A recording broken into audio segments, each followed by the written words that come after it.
Stacy, get your bag and come fast. You're late for school again.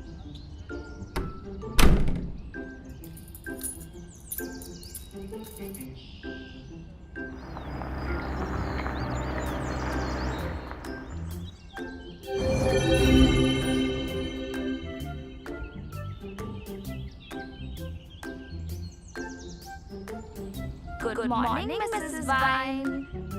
Good morning, everyone. It's time for today's class. So what are we going to study today? Oh, are we going to talk about the dirty cat who lives in the garden? Shh! Keep quiet.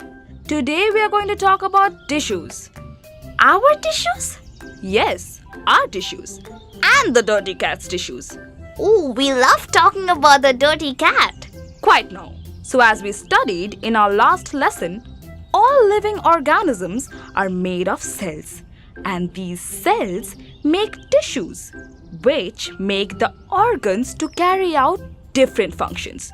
For us, the plants, tissues are very different from that of the dirty cats, who is an animal.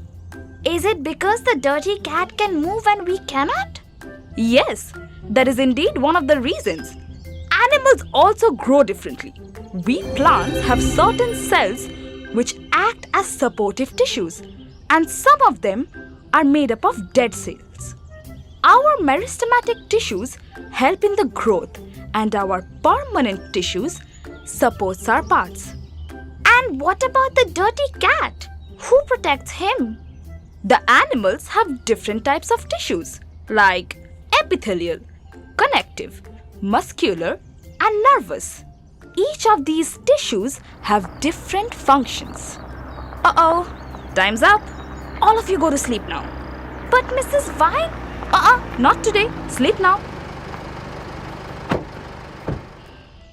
Yeah, I just got back home. I think the cat messed with the plants again. They look different.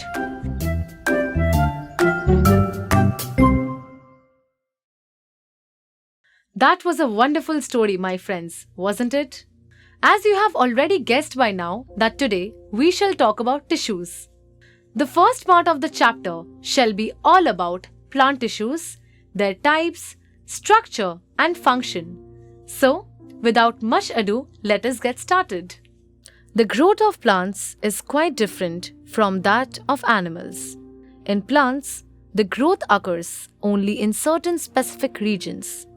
These areas of the plant which show rapid growth is composed of meristematic tissues. Depending on the region where the meristematic tissues are located, they may be classified into apical meristem, lateral meristem, and intercalary meristem.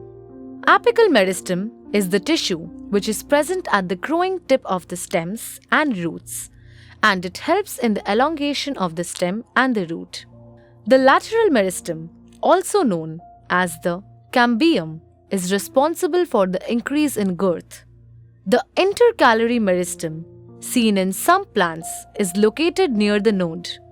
The cells of the meristematic tissue are very active and have dense cytoplasm and prominent nuclei. That was all about the meristematic tissue. The next type of plant that we are going to discuss about is the permanent tissue. But before we learn more about them, here's a quick question. Why do you think permanent tissues are called so? Think. The cells of the meristematic tissue, after differentiating, lose their ability to divide. These cells that have lost their abilities to divide constitute the permanent tissue. The first type of permanent tissue is the simple permanent tissue. These are a type of permanent tissue found a few layers beneath the epidermis. The parenchyma is the most common simple permanent tissue that is living and has a thin cell wall. They are loosely arranged, having huge intercellular spaces. In some cases, the parenchyma might contain chlorophyll, performing photosynthesis. These types of parenchyma are called chlorenchyma. In aquatic plants, there are large air pockets trapped in the parenchyma cells to give the plant the much needed buoyancy.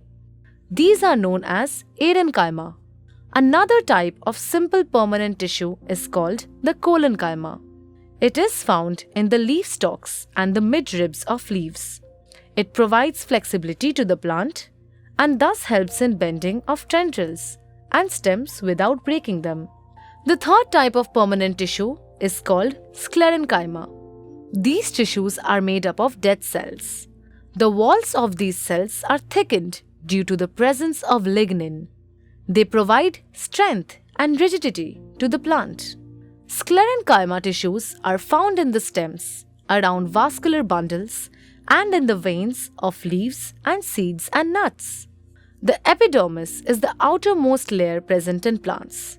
The epidermis consists of small pores called the stomata, which are enclosed by two kidney-shaped cells called the Gar cells. The stomata helps in the exchange of gases and also facilitates transpiration through them. As the plant grows old, the tissues undergo certain changes. A strip of secondary meristem located in the outer cortex forms the layers of dead cells called the cork. That was fun, right? Learning about the different types of tissues in plants. But wait, we have more in stock for you. We studied only the first branch of the permanent tissue. Let us learn about the second branch, which is the complex permanent tissue.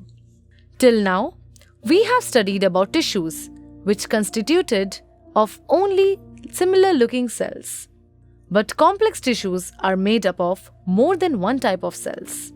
The xylem and phloem constitute the complex tissues and together forms the vascular bundles. The xylem constitutes of tracheids, vessels, xylem parenchyma and xylem fibers. They help in the conduction of water and minerals from the roots to the aerial parts of the plant.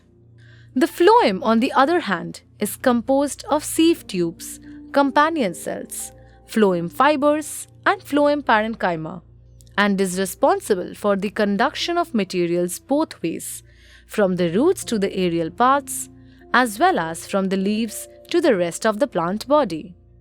Well, with this, we have covered all aspects of the plant tissue. We really hope that you have enjoyed learning about it and have been able to get a clear idea about plant tissues. We shall meet you soon in the next part of the chapter, where we are going to discuss all about animal tissues and its types. Till then, stay healthy, keep learning, and goodbye.